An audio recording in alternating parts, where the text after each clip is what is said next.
Welcome to Sales Training for Podcasters, the podcast designed to better your sales process. We'll be sharing tools, tips, and techniques, whether you love sales or hate sales. If you've got a product or service to sell and a podcast, you've come to the right place.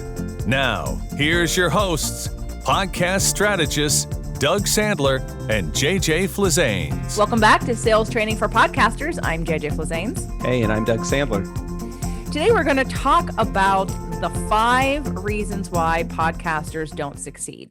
Now, these are 5 reasons from the entrepreneurial mindset piece, not necessarily the technical stuff, like, the technical use of sales or the technical use of your podcast in terms of technology or not on enough platforms. It's not that kind of stuff. We wanted to take a broader perspective. Since we work with a lot of podcasters, we also work with entrepreneurs who want to be podcasters. And I work with just people who either are entrepreneurs or want to be entrepreneurs. So we have a lot of people, a lot of test subjects, if you will, that we talk to on a regular basis and work with.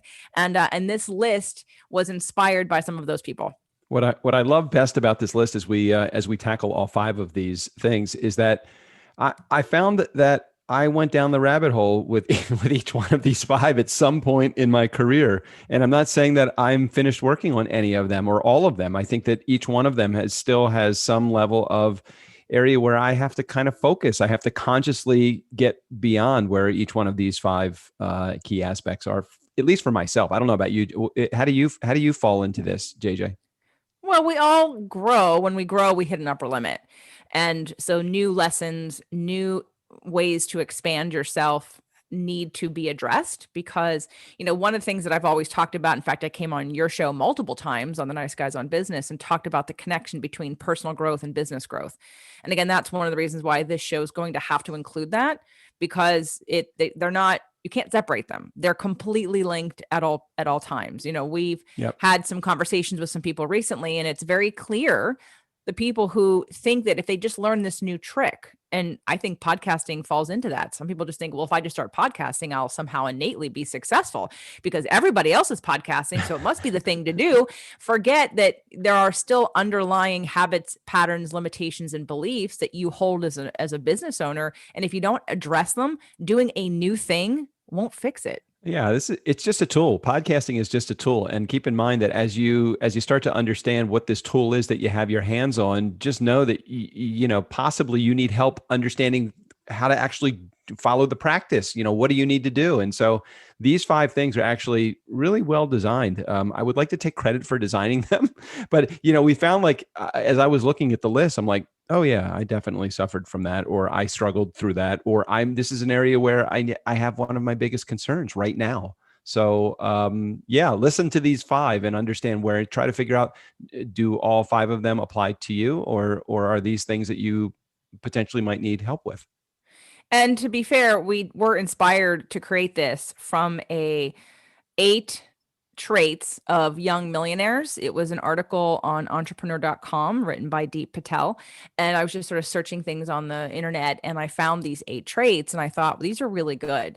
And they do apply to all people. And it doesn't really matter what your age is and what you're doing in business, because they still all apply. If you can look at anyone who has come into any kind of wealth or success at any stage of life, and all of these are still applicable. Now, there were 8, we extracted 5 because we looked at the list and thought, which of these apply to podcasters, and which of these have we experienced? Which of these are we working with people on right now? And we see it super clearly. And again, just to be clear, because I do a lot of life coaching and business coaching also, and so does Doug, and the business coaching part. But the life coaching part is that, lessons are going to be repeated until learned. And that is one of the steps of being human from Dr. Sri Carter Scott in her books, If Life is a Game, These Are the Rules.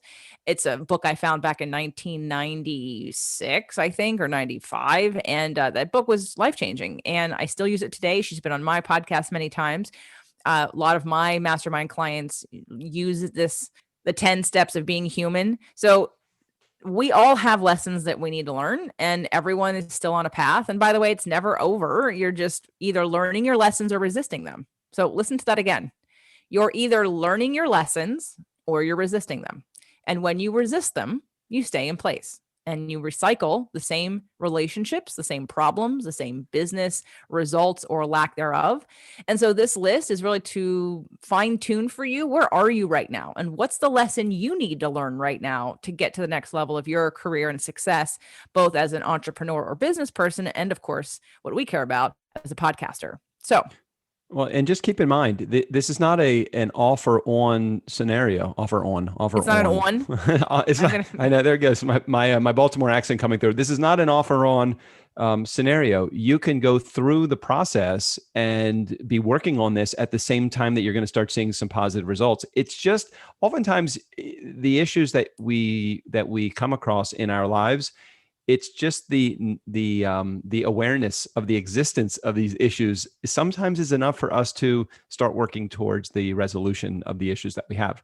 And I know that I did it. I know I did it with many, many things, and we'll use the things that I've done in, over the last several years, especially since I've gotten to know you, JJ, where I feel like my eyes have been open to so many new things that I love talking about them, because I'm like, yeah, I did that. I had that resistance, or I had that fear, or I had that block that was holding me back, and see how many of these things you relate to as well.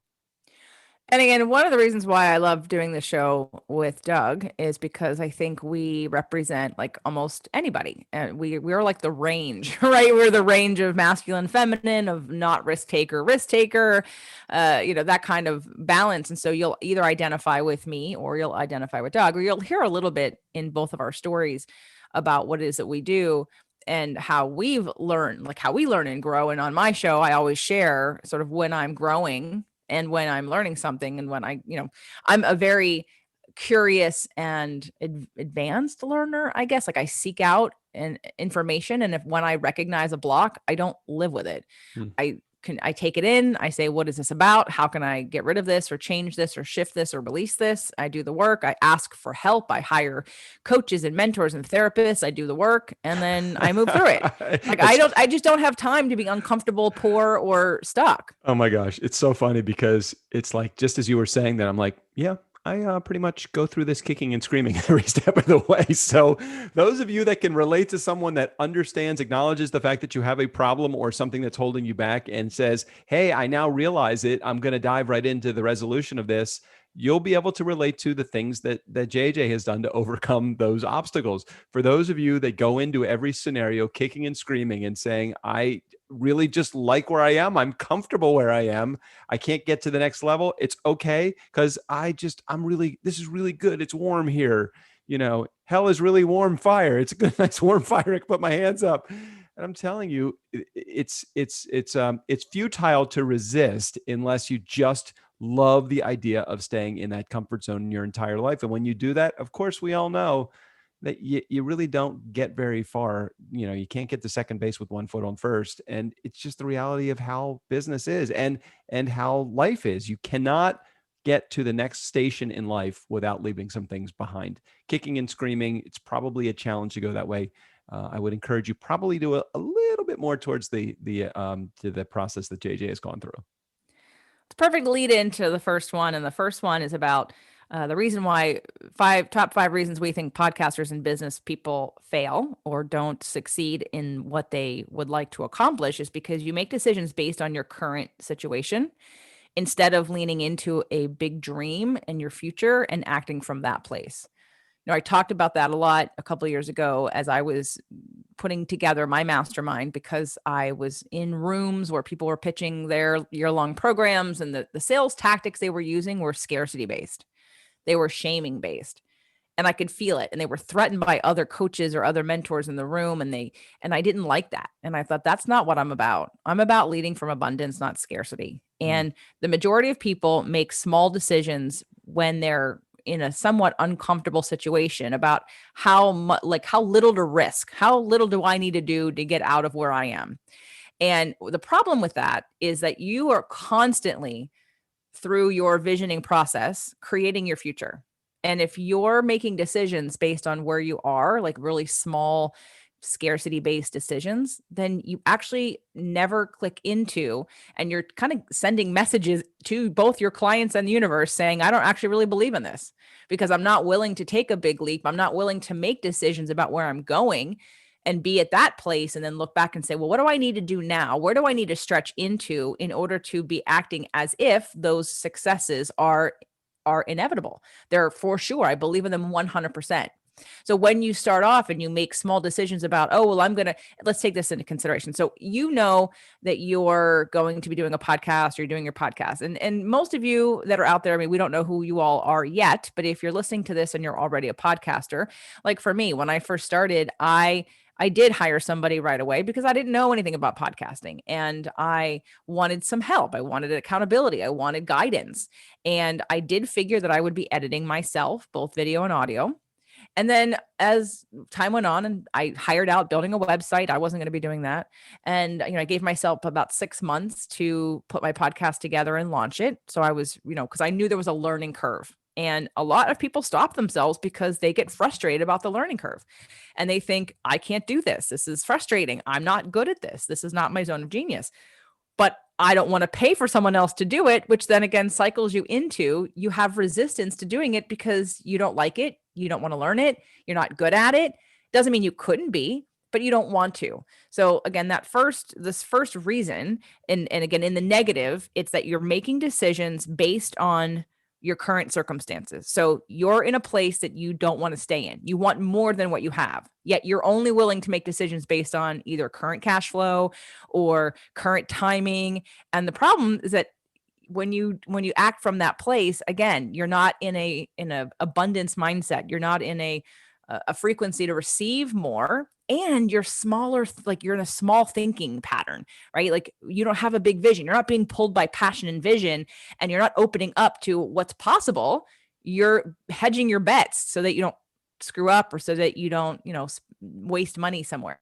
I also think that a lot of times people are so busy being busy that they don't take the time to really create that vision or that bigger picture. I can remember when we went just last year, this was at the beginning of 2020, isn't that where we went to Terranea to do a little bit of a dream building and goal setting? I can remember, now I've always been a guy that has been resistant to, but still set goals, never really allowed myself the opportunity to really think like success, like really, really high level success. Now, I was a guy that could set a 60 or 90-day goal, but I couldn't set like a life goal. I couldn't set this big picture vision for what I wanted.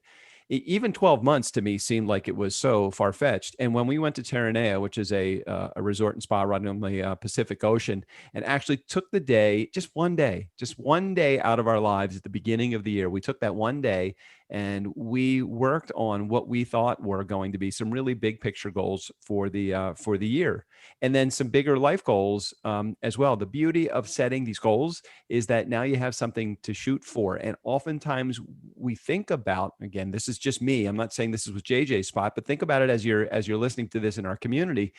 Think about you just trying to get out of your own way when it comes to just your vision. You're so busy in email, you're so busy in accounting and in spreadsheets and in marketing and in, product design and delivery and support. All of the things that we have to do to be excellent at what we do with our company as an entrepreneur, we don't really take the time. We're like, okay, if I go through all these activities and stay busy enough, success will find me. And I do think there's a degree of truth to that. Activity is really important, but direct activity that will help you get to a higher level, a bigger picture, is so critical. In addition to, maybe not instead of, but in addition to, you got to stay busy to do the things that you need to do in order to keep your business going. But don't forget to have those opportunities that you give yourself to really think on a higher level of what your purpose is and what is your true goal. Is your true goal just to spin your wheels and stay busy and create an income and maybe even create a lifestyle? Or is it to really, really achieve that ultra successful position in life, whether that's money or freedom or time or location or any of those things? And I think that we just spend a little bit too much time being busy and not enough time doing that big picture visioning. Some people work hard their whole lives and they scrimp and they save in hopes of attaining a lot of money, or to have enough or $1 million by retirement. But the ones who are successful right away have these principles. The people who understand that it's about taking taking action on a big dream that you have. It's taking that risk. It's the people that inspire you, the people who've been successful, who've taken a bit of a risk. And so the flip side of this negative is so what you want to be doing is you want to dream big and then act from there, right? So having a big dream is the first step to success. And then you need to build a strategy to get there. So you just can't dream and then act from where you are and make decisions based on where you are. You have to dream big, and then you have to make a strategy about how to get there. And not every part of the how will be, aware. Like you're not going to have an awareness about exactly what it is, but you have a general idea. And what that does is it invites in opportunities. Like if you're not looking for it, I used to do a presentation called Power of Positive Thinking at corporations, Verizon locally here in California. And it was always funny because, I talk about law of attraction and I can't really say that all the time there. I mean, it's fine. But how I usually define it and how I usually take people through an exercise is I'll ask them, how many of you have recently purchased a car? Or how many of you remember purchasing your last car? And how many of you remember after you purchased your car that as you were driving around, you kept seeing your car everywhere? Like, oh my God, there's my car over there. Hey, there's my car. That person has my car too. Now, did all of a sudden everybody go out and buy the same car? No, you became in tune with, you tuned yourself to that car. So now you had an awareness that you didn't have before. The attention was given to your car, and now you see it all over the place. And the same thing happens when you have a goal, any goal. If you can't see it, then you're not going to know where to look for it. You're not going to be available to notice it when it does happen because you don't even know what it looks like. We have to dream. We have to dream what's possible in order to create it, because it always starts out as a thought. Thoughts become things. So if you don't tailor your thoughts and create a vision of where you want to go or what's possible, then you're not going to know how to get there. And then we're just going to be repeating patterns after patterns. So the flip side of that is you want to dream big and then act from there and create a strategy. Yeah, I think about two people that come to mind specifically that are, totally people that have their history and their lineage is all about success. Napoleon Hill, Think and Grow Rich. I mean, just the title of the book alone, Think and Grow Rich. I mean, there is a lot to be said just about the title.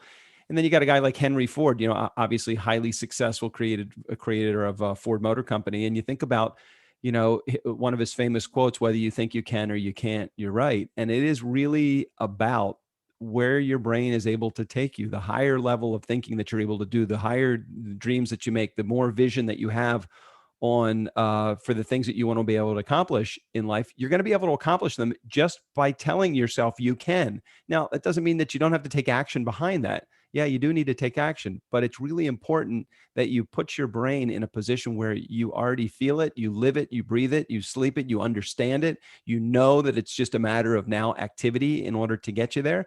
And you will get there. Think and Grow Rich, whether you think you can or you can't, you're absolutely right. And it's true. Absolutely. All right. Number two. So number two, one of the reasons why people fail is because they're afraid of failure. They're afraid of failure. They're afraid of taking a risk and having it not work out. They're afraid of putting time, energy, money into something and then having it not work. And, we see it in podcasting all the time. It's called pod fade. People start a show, they get excited about the show, and then they don't commit. They do however many episodes, a handful of episodes. All their upper limits start happening. Their fear of commitment, their fear of being vulnerable or being seen, and the lack of vision, I think sometimes with podcasting, especially because you just don't know. A lot of times people get into it having no idea what they even want out of it. So that you don't even know what you're doing. You don't have a vision. You don't know what you're sharing. You don't have a passion. You somehow thought this was going to make you money. And then when it doesn't, you're like, well, this is a lot of work for nothing. I don't even know where this is going. So number two is that you are afraid of failure. And this is what I think is kind of funny and not funny. Failure is an opportunity to learn and grow. It's, again, your idea of what that means. It's the idea of what it means. And it's also tied in with the fear of criticism. If I put it out there, who's going to respond back to me? I can't say that because someone might get offended. I can't take a position. I can't have strong messaging on my show because I might piss somebody off. Those would all be reasons that stop you from making a show that actually connects with people, that people actually want to listen to over and over again. I just got interviewed by Lou Diamond on a show that he does called Why They Listen. And when we were done, and Lou's interviewed me twice before, and I've interviewed him now twice, and we're friends, and I know him through Doug. And he said to me when it was done, he's like, "That was the best you've ever been." And I said, "Really?" He said, "Yeah." He said, because it boils down to two things, because at the end, he was asking me all these questions. And at the end of the interview, he wanted me to tell people where to go find more about me. And I said, "Well, hold on, Lou, did you want me to answer the question, why they listen?" He goes, "Well, that's my last question." I was like, "Well, I want to answer it now. Why do they listen? Why do my people listen?" It's because of my passion and because I empower people. I believe in your innate ability to succeed in all areas of life. And I think that energy gets translated. But I also have strong opinions about a lot of other things, which again, I at first didn't want to talk about, like law of attraction. I didn't want to put that out there by itself. I never in a million years would have started one show about law of attraction. I had to sandwich it in 6 days a week as a guilty pleasure of mine and hide behind the fitness and the nutrition and the psychology and the relationship stuff because I wasn't sure if I'd be rejected. I didn't know how many people would make fun of me or say you're crazy or who do you think you are, imposter syndrome, to talk about this kind of stuff. And so I understand this. I've lived this. I was afraid of failing or being criticized about actually talking about what I wanted to. But here is the greatest thing about podcasting. People will either listen or not listen. They will turn you off if they don't like you. And you don't need to be rejected. Now, that's a whole separate personal issue because I think that when you work on that personally, like understanding who you are and your own wounds and why you get your feelings hurt and all that, and really claim who you are and you release some of the wounds that you have coming into your business that stop you from taking action about really standing in your power, really standing up for what it is you believe and what you want to do in life and how you want to help and serve.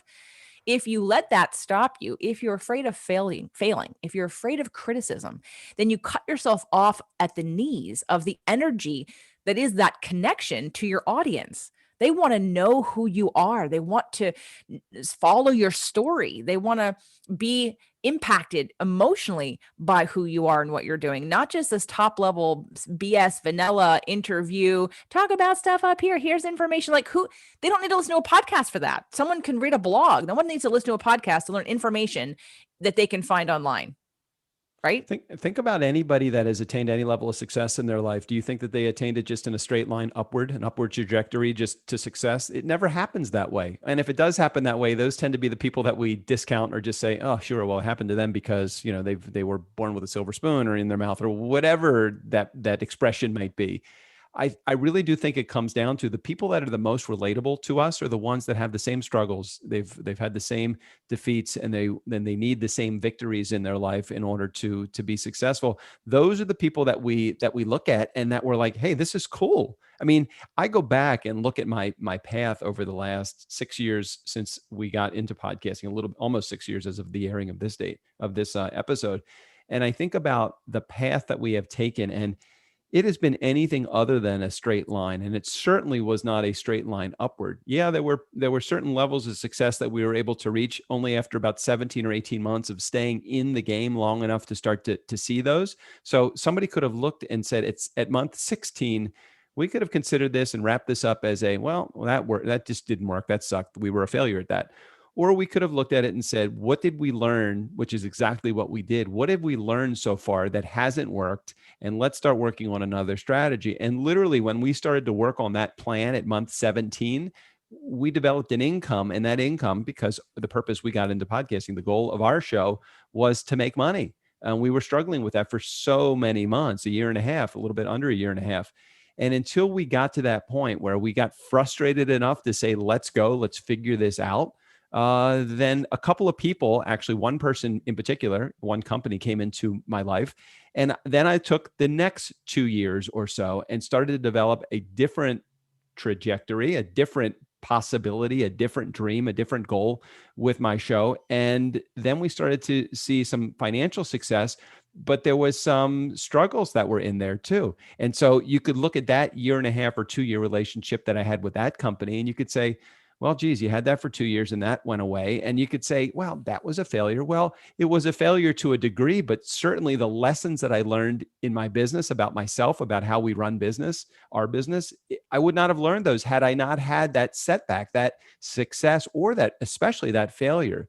We learn the greatest lessons in life when we fail. Unfortunately, and fortunately, it hurts. You don't want to go through it. You put yourself in a more relatable position, certainly when you do that. And you also put yourself in a position to really earn and deserve and feel victorious. And that builds a lot of confidence for you, gets you in a different state of mind, and it actually will help you get to the next level as well. So I would tell you, you got to go through failure in order to be successful. And those that haven't been there, I'm not sure how relatable you're going to be to those that are in your community. And I want to speak to what you said about like it hurts. It doesn't have to if you take it personally. And again, that's part of the work you do on yourself is when you can see things for what's really going on versus take it personally. The reason why you avoid taking risks, the reason why you don't want to fail is because you take it personally. And that is where, again, the personal growth, the personal work needs to be part of your business growth. Because if you're not taking risks because it will hurt your feelings when someone doesn't want what you have to offer, you're stuck. And you will never get the kind of abundance and success that you want because you're too afraid of getting your own feelings hurt and not understanding how that all works. You know, when and again, it doesn't mean it's not scary. It just means you have to learn how to believe in yourself and be trusting at a deeper level. When I first launched my mastermind, I have been in the fitness space, nutrition, personal training, life coach space for a long time. Now I've added in like, okay, I'm going to move into the business space. And at first I was thinking, well, it's no big deal. I'm still within my people are listening to me and it's not a big deal. And, and then when I made that offer, oh my God, I was so nervous. And I thought, well, here's the thing. If no one takes me up on it, if nobody wants it, then it's not the right time. Didn't mean I wasn't still nervous, but I leaned into the lesson of I have to test this in order to know if it works. And the only way I'm going to test it is to do it. I'm going to put it out there. I'm going to make the offer. And again, if nobody else wants it, because this is the perfect crowd to make it to, then I will take that as a sign that it is not the right time. Or maybe it's just not the right offer right now. And I will be okay with that. I will recover because I trust and know that the path I'm on is the right path. Now, in order for you to get there, there's some work you have to do that. If you always just think business and podcasting is about money and dollars, and you think that there's no personal growth, well, that's where you're wrong. And that, again, is what stops a lot of people from gaining success at new levels, because you have to grow you in order to receive that next level of abundance. And, Doug and I were talking today on our walk before we recorded about some of the examples for us, like something that we talked about, I announced on my show, like opportunities that we had that we were sure were going to be successful and work out, like a relationship with a sales training company. Doug and I were like appointed like the new trainees who would eventually maybe even take over the company, and their success to this point, or the point of last year when we did this, they were highly successful, multi-million dollars, $25,000 speaking engagements. So we're like, holy cow. Okay, cool. Like we're going to get involved in this. And we had our expectations set really high. Well, it never worked out. We never got any gigs. They didn't delegate any of the trainings to us. And so nothing ever happened and we ended the relationship. Now, one may say, well, that was a failure. But I look at that and say, that was the best motivation I needed for someone else to confirm that they saw our self-worth higher than we saw our self-worth. And let me just interrupt for one quick second, because I remember that moment where we discovered that this wasn't going to work. And I went the other way until I heard what your mindset was and your attitude was. It's like, hey, we've just discovered what our value is. Not that our value is zero, but our value is at that, $10, $15, $25,000 speaking in appearance fee. And I never saw it. I just looked at it and said, well, we just spent a year of our life kind of working on this deal and it fell flat. And I was a little bit upset by it, and I feel like you kind of changed my perception. It's amazing when you start to change your perspective on the way the situation is. What is that expression? When you change the way you look at things, the way you look at things changes.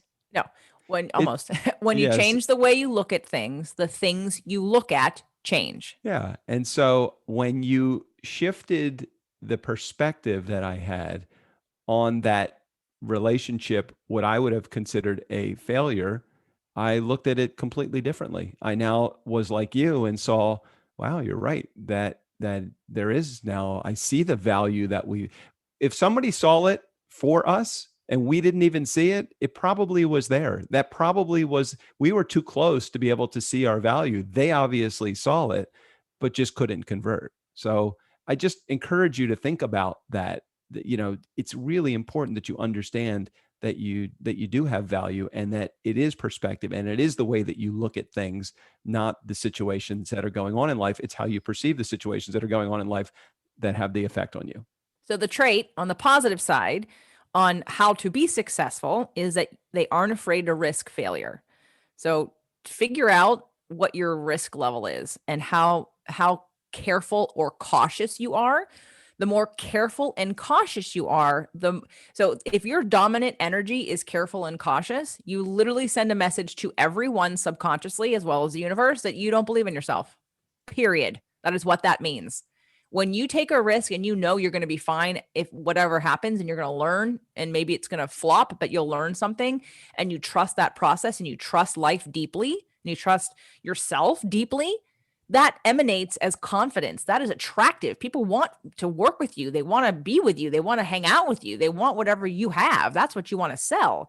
So please know that when you're afraid to take risk, you cut yourself off at the knees. So successful people are not afraid of risking failure.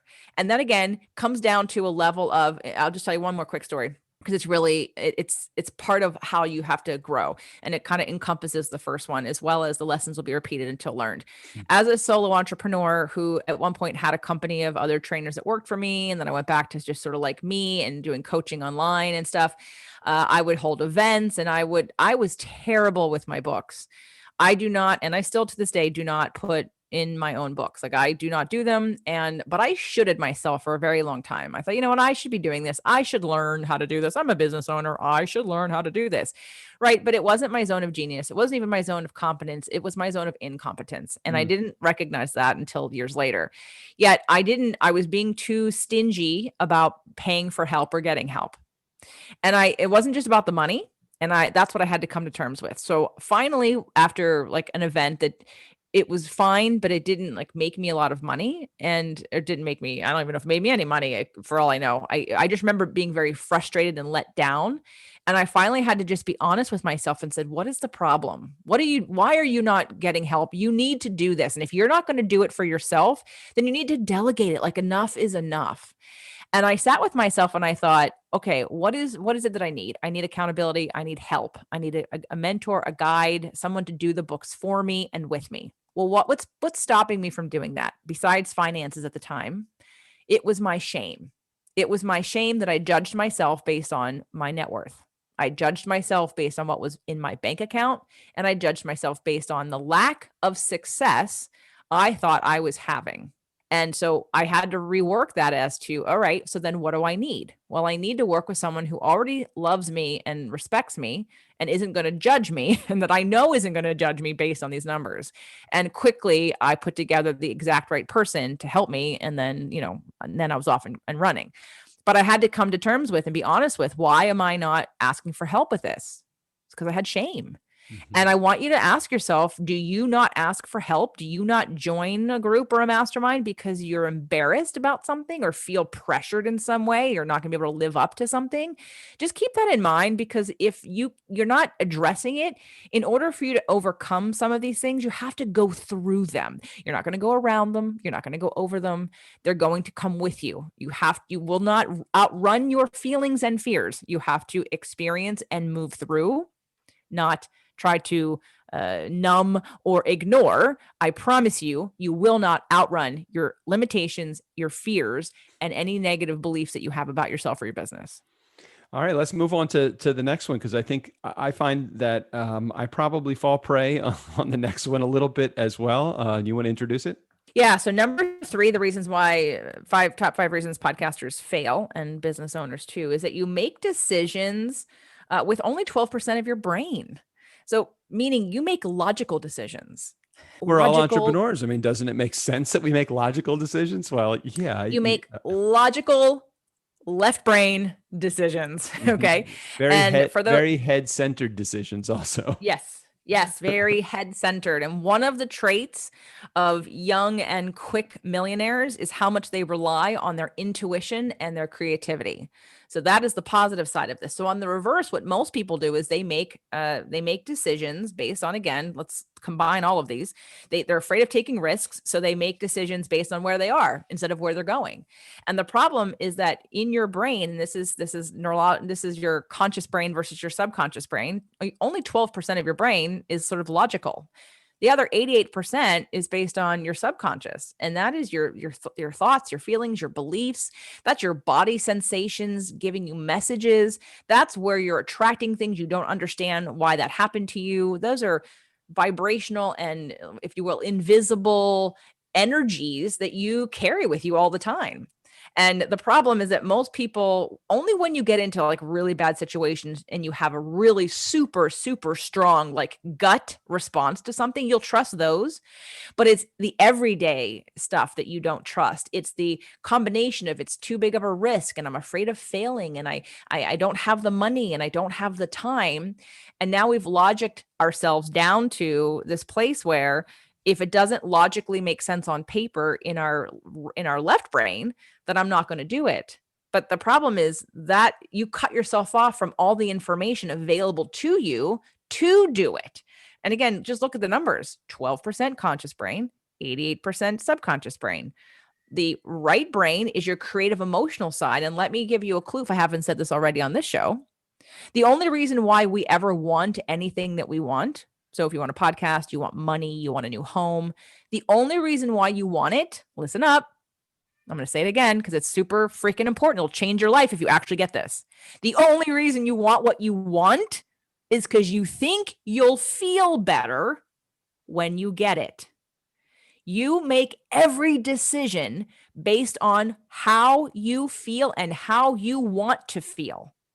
And if your energy underneath your decision making is based on fear and scarcity and logic, and you cut yourself off from the access to your emotions and creativity and intuition, you're just going to keep cycling in this scarcity mentality of limitations and stay stuck exactly where you are. I'm looking at some of the words that were written in this article in Entrepreneur. Was it entrepreneur.com or Entrepreneur Magazine or one of those areas? Yes. So it says cognitive science tells us that many entrepreneurial discoveries and decisions are made largely unconsciously. In these situations, emotions and feelings precede rational understanding. Young millionaires learn to trust these moments of inspiration and follow their creative intuition. Then they work to craft these intuitions into broader strategic plans that can guide them for future ventures. So in other words, if you start with your gut, if you start with the intuitive hit that you get, if you start with that beginning, that understanding that it's your right brain, it can be your heart that starts you to go down the path.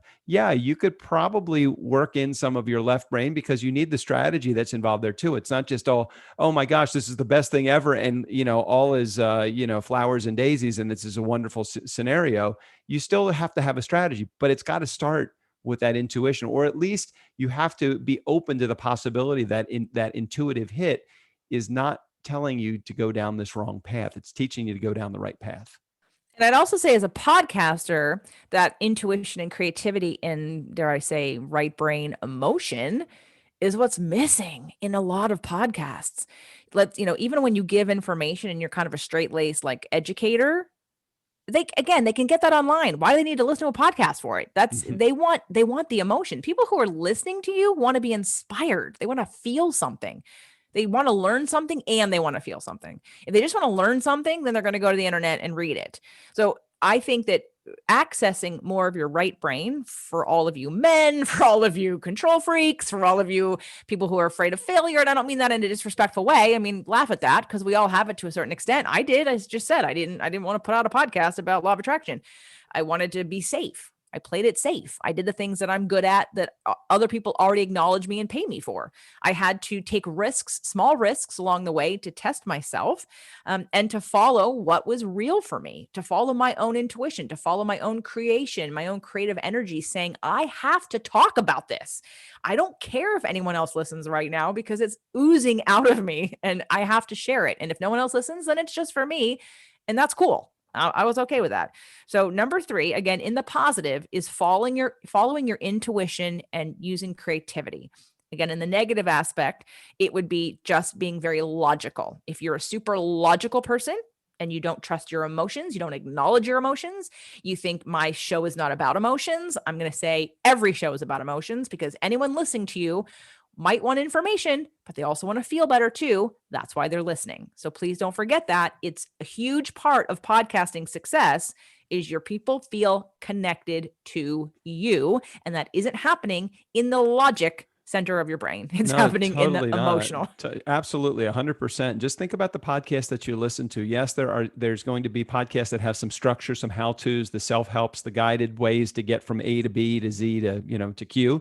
But there's also going to be the podcast that will do that. And then they'll have a story underneath it and they'll share their personal experiences. And this is a great opportunity for you to think about, hey, how do you actually control the narrative of your show? Is it a show that is actually a how-to show, how to get from where you are or where you are now to where you can be? And do you have to share it in steps 1 through 5, or can you share some of the stories that are actually related to how you got there and the struggles that you've had to overcome in order to get there? Those tend to be the ones that I love to listen to the most, over the ones that are just, hey, here's the 10 steps to get you from where you are right now to where you can be. For the sake of time, because you and I could talk about these all day long, I want to move to number 4 if we're good. Yeah. Okay. So number 4 in the negative is that you only focus on what you're good at, like what you can do, or on what you can't do. And so let me unpack both of those. So meaning, if I'm a good business coach, but I get flustered by technology and I use technology as my excuse is not to do something or learn something, then I'm not giving myself the opportunity that I need. On the other side, only like focusing on your limitations about all the things that I can't do. So here's a funny story about someone that we've had a conversation with about, like, let's say the mastermind or their podcast. And I know this conversation has gone on and on and on and on for like a long time. And they keep getting stuck and keep telling the same story about what has happened outside of the podcast in their business. And now they're looking for the same success in their podcast, but they're not willing to do anything new or learn anything new. Right. So this is where I'm going to defend my limitations of growth. Because again, if you don't understand that your business is here to grow you, every aspect of it, and if you're unwilling to grow yourself, then again, you're going to keep getting stuck at every point. So whether you try podcasting or a YouTube thing, I mean, you may have different kinds of successes, but you're still going to get stuck at the same point of your business is asking you to stretch into something new.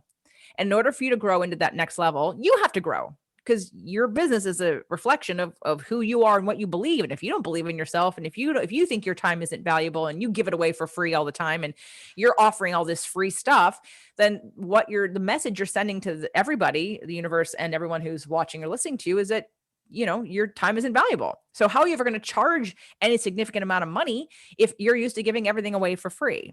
So now on the flip side, the positive trait that you want to have is that you focus on your strengths. You know who you are and you delegate the rest. You don't waste your time. Like with me, with the numbers, I finally had, and I didn't know any of this terminology. I hadn't read The Big Leap at that point. I don't even know if it was out, because it was like 2009 or 10 or something when I had this come to Jesus talk about my finances and my books with myself. But, there's in Gay Hendricks' book, there's the zone of genius, the zone of excellence, the zone of competence, and the zone of incompetence. And it means that if you're trying to do something in the zone of incompetence or even competence because you're trying to save money, it means you take away the time that you'd be in your zone of genius where you make the most amount of money, which means you're going to need to delegate and trust the system to know who you are, know your value to others, and then set yourself up with support so that you can give those gifts and receive that value back from other people. I can remember a time when Strick is the co-host of the Nice Guys on Business with me for those in our community. And he is also the co-founder of Turnkey Podcast Productions, our production company.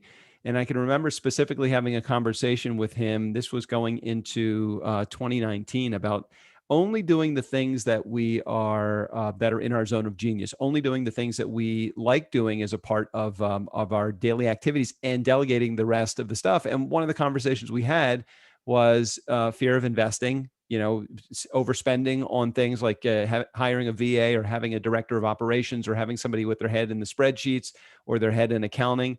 And that was the year that we made the decision that we were only going to spend time in our zone of genius, the areas that we love. For me, it would be relationship building and selling. For him, it would be things like systems management and personnel. And when we started doing that, we not only found that our company started doing better financially, but I found myself happier as well. So I would really encourage you to focus on the things that are just your strengths. And yes, it will require you to make an investment. It's gonna require you to hire outside to do the things that you don't love doing. And yes, it will also cause you to give up control. There are going to be people that are not going to do things as well as you, especially in the beginning. They're not going to know how to do them the way that you do them. On the other side of it, there are going to be people that you're going to be hiring to do the stuff that you don't like doing. So your mindset and your brain, it's going to be more positive. They love doing the stuff that you don't want to do, and they eventually will begin to do it better than you.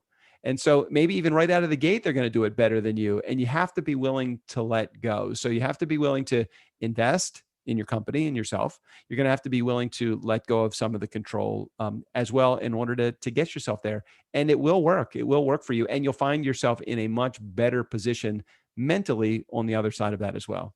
We know some successful people who are also podcasters, and as they start to grow into new offers, higher offers, I coached one recently, and the conversation was around these higher paying offers, higher ticket offers, and I said, okay, well, what are you doing? And you're doing all this work yourself? And they said, yeah. And I said, no. Okay, let's combine all of these things here. Let's have a big vision. So what's the big vision? Where are you going to be? Where do they go next after they do this package with you and you do all this work that you could pay somebody $20 an hour to do? And the answer was, well, I don't know. I said, okay, let's vision a little bit. Let's go. What would you, by the time you're actually done working with this person and executing all these $20 an hour jobs, like, yes, you're the expert in this particular thing and you have the strategy. Well, that's where your value is. That's where your zone of genius is. You need to be paying somebody to do this grunt work that, an intern or somebody for $15 or $20 an hour. So you can be giving your gifts at a higher level and keeping that pipeline full, versus you're going to be done with the deal and then try to go out and sell more people into this. And it's just not efficient. And again, it's acting from where you are, not from where you want to be. So I think I took him from where he was just trying to sell a few more high ticket prices to creating an entire company where he would constantly have a flow of high level clients, and he'd still have a life, and he'd still be able to do his shows, and he'd still be able to fine tune and hone in on, again, some of the other expertise that he has. So when you know your zone of genius, when you know what you're really good at, again, you can charge more for it. But if you're doing all of the other things just to save money, I do not, and other people will not think that you value yourself. So we're not going to pay the higher level because you're doing the work you should be delegating. And again, it's not a judgment that someone makes consciously. It's something that you make subconsciously. That person, what's their value? And that you have to establish your own value. So knowing who you are and what your strengths are. And by the way, we do this work with our clients. It's really important to know what your zone of genius is, or at least know what your zones of incompetence are, so you can stop doing those and delegate them and free yourself up so that you have more connection to your intuition and creativity. Because that's the other thing, is that when you're focused on the things that you don't want to pay someone else to do, they're definitely not in your zone of excellence, then you rob yourself of the connection to your intuition and creativity because you're tired and you're frustrated and you don't like doing that and you have resistance to that. And again, this is not a good energy in which to build a successful multi-figure business, right? Whether it be a 7-figure, 8-figure. People with high success levels know that the smartest people are who they're going to hire to surround themselves with, because they know that they don't know everything. And that's probably key in where you're going with your show or with your business. Understand that you're not going to be the smartest person about everything. And the people who are successful surround themselves with people smarter than what they are, right? In areas that they're not good. On the other side of it too, you want to give yourself the golden handcuffs. You put yourself in a position where you're doing you're the chef, the what is it? The chef, cook, and bottle wash. Is that the expression? You do everything, and you've just created an environment where you can never exit out of that company. And I'm not just talking about exit for selling. I just mean the busier your company gets, the busier you are going to get. So if you're an entrepreneur that likes the whole idea of doing everything on your own, just know that there is absolutely no way for you to scale that beyond when you run out of time. Whenever you run out of time, you're going to run out of your capacity to make an income, a significant income, unless you start charging more and more. And at some point, you're going to top out of that, or you're going to top out of the amount of hours that you can invest in your own company. So I'd highly encourage you, same thing there. Surround yourself with a team, a great team, even if it starts part-time or as a VA or as, just bringing on a partner that knows other things that would be your complement. All of those things will really benefit your business. I feel like I would be remiss if I didn't just tell one more little quick story about this focusing on your strengths. Sure. In order for a lot of you who are out there who might be coaches, let's say, right, and you're trading time for dollars. And again, think about how you're going to scale that. Is it going to be in courses, or is it going to be through a certification program? Are you going to train other people to do what you do? One of the things that's going on for me right now is really realizing that this is the last year, in both of my masterminds, that I'm going to be able to give this much time because of what's on my docket for this coming year. How I'm scaling my own business means I'm going to be training other people to step in for me and taking a higher level role. And when you do that, and when you establish that kind of value, again, I know what my strengths are, and I know that I also need help in order to scale my business. And that's kind of where you want to be. But until you start to realize that, again, if you're the jack of all trades doing all things, then your value goes down. So, again, you want to focus on your strengths, know what they are, and stop doing the $20 an hour jobs that keep you in a lack of creativity and intuition. So that's it for number 4. I just thought I'd want to share that because, when you look at the really successful people, they've had to go through these stepping stones also. It's just to identify where you are and what's next for you. So, Doug, do you want to go over what number 5 is? Yeah, recreate the wheel. Why do the stuff that somebody has already done and been successful at? Why create a system if you don't need to create a system because somebody else has done it already? So the key to success in the podcasting space, from every indicator that I have ever seen with it, and again, I'll use me as the example, is that when you don't have a mentor, when you don't have someone that is a few steps ahead of you, that is showing you the way, you are destined to recreate the wheel, which is going to take you more time, more energy, absolutely more money to do. And it just doesn't make sense. I mean, that's why we created an entire system for launching a show from our production company's perspective. It's like, hey, it took us 17 months to be able to figure this out. You could do it in a weekend. Which would you rather invest, 17 months or a weekend?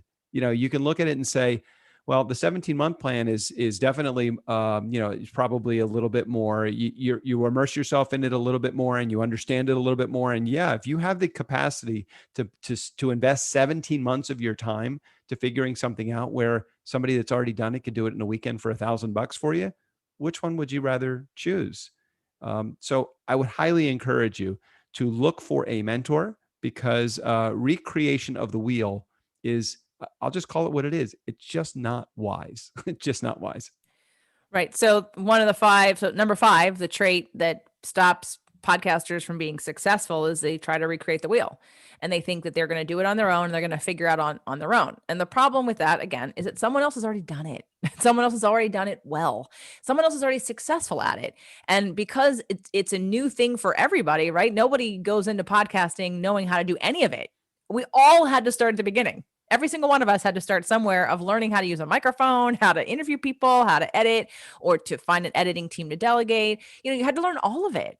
So in order to be successful, and what successful people do is they hire a mentor, someone who's been there, because it fast tracks you.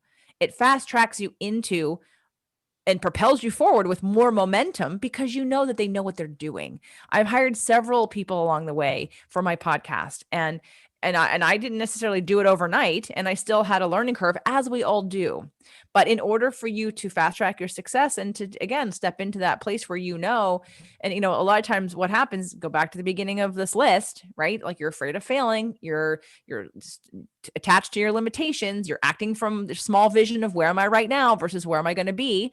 The opportunities and the ways that people are short-sighted. You are short-sighted when you don't see someone who's on a fast track to success and you don't get on that train, because you're like, oh, that train, it's a little expensive. I don't really have that right now. But yet that person is within reach of me. And if I don't, and I'm going to miss an opportunity. And not only am I going to miss an opportunity to go on the train with them, I'm not going to be around all the other people who want to be on the train with them, who are also at a level of success that I want to be at. There's a saying that you are the average of the 5 people you hang out with most.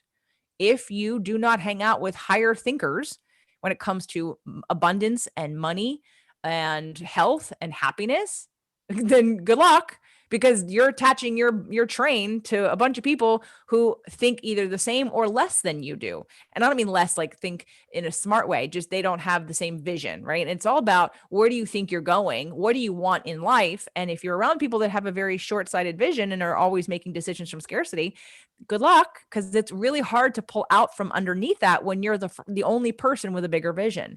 When you're able to surround yourself with people who are doing more than you, better than you, they have an energy that will pull you forward, and you will begin to believe and see your success as possible, because you've literally put yourself in that higher place by saying, I'm going to invest in myself, my future, in my podcast, by having a mentor who's already done it or doing what I want to be doing, so that I can learn, that success can rub off on me.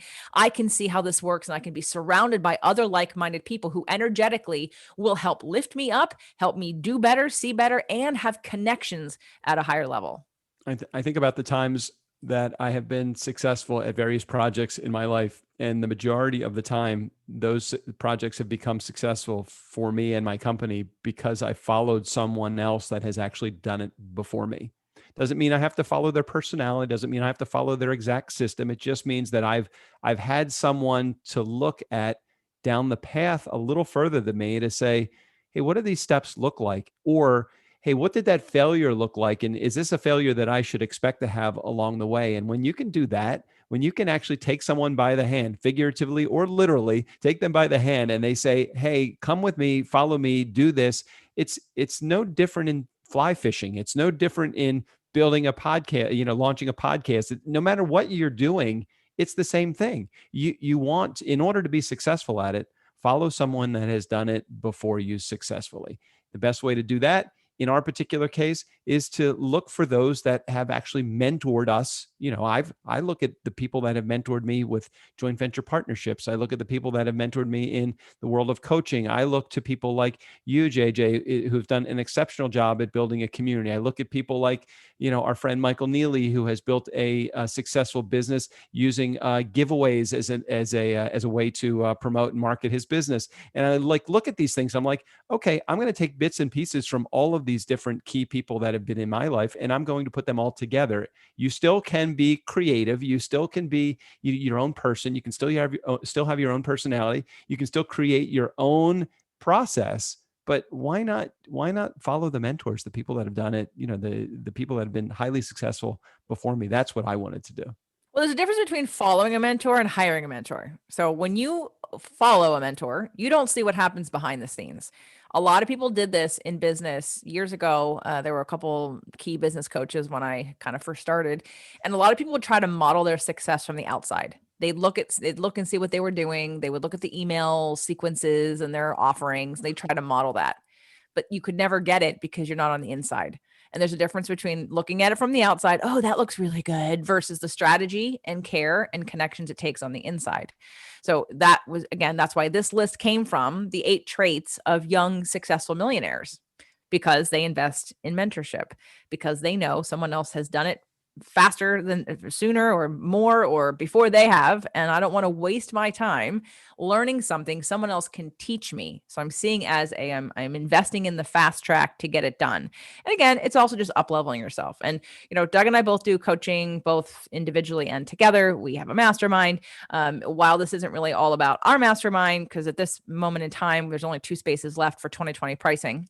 But if you're interested, go to ultimatepodcastmastermind.com and we'll see if there's any spaces left, because the price does go significantly up, about $7,500 more next year in 2021. And it will keep going up.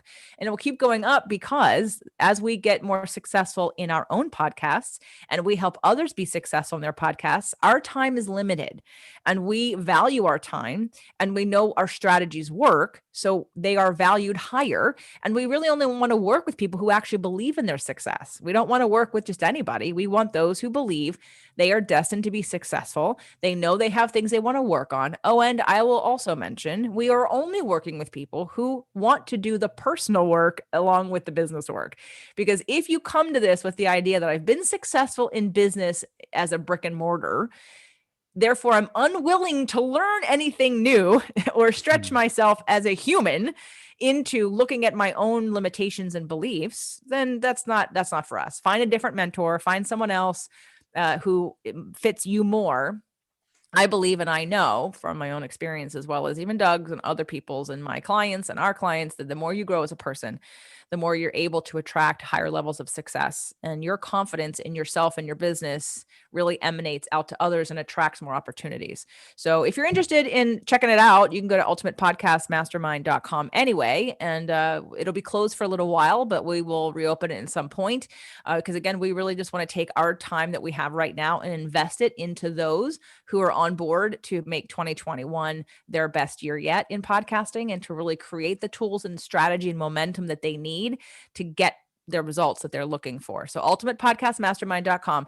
Otherwise, whoever on this show that attracts you, if you've listened to an episode and you really like the person who we interviewed, seek them out, invest in a mentor, because if you are still trying to figure it out on your own and you're frustrated, how much more time how much more time are you going to waste or wait to get this stuff done? I mean, can you really afford to wait another year? Can you really afford to be frustrated for a significant amount of time more? Because if you do that, the likelihood is you're going to give up.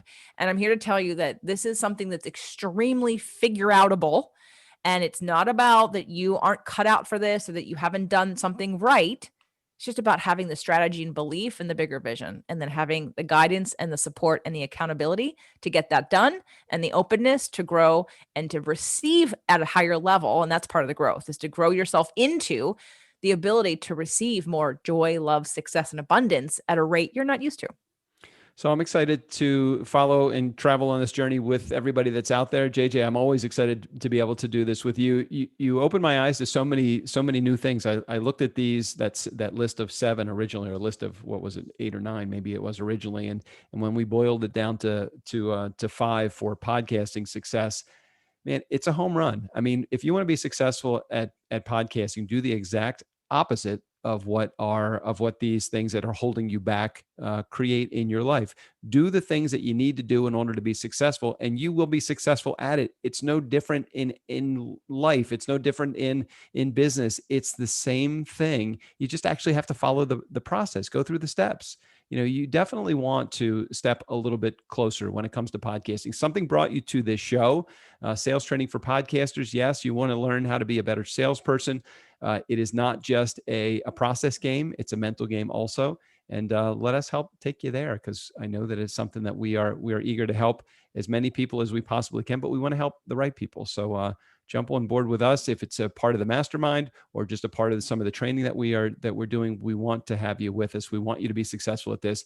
A rising tide rises all ships. I always get that one wrong. Is it a rising tide rises? I don't know. I never use that phrase.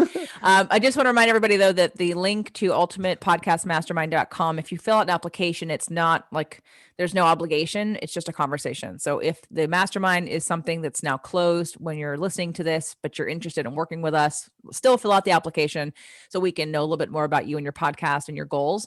And then later down the line in the show, we'll have somewhere else to send you. But for right now, ultimatepodcastmastermind.com. If you fill it out, you can connect with us. We'll get on a Zoom call with you and see what you need. So we just want to be able to support you. We've been able to be successful. Our success is continuing. It's expanding. It's going to be scaling, and it's possible. And that's the message we have for you. It's possible. So don't be stuck. Don't pod fade. Reach out because we can help. And there is success in your future if you believe it. And we have the tools to help you get there. Let's get to it. I'm excited about this. Start dreaming big, start acting big, and start just get to it. Come on, join us. And have a wonderful holiday if you're listening in real time. And we will see you for a very successful 2021. Bye, everybody. Thanks for listening to Sales Training for Podcasters. To get additional information and to access more amazing content that will boost your sales game, visit salestrainingforpodcasters.com. Hey, do us a favor. Rate and review our show on Apple Podcasts or wherever you get your podcasts. Again, thanks for listening.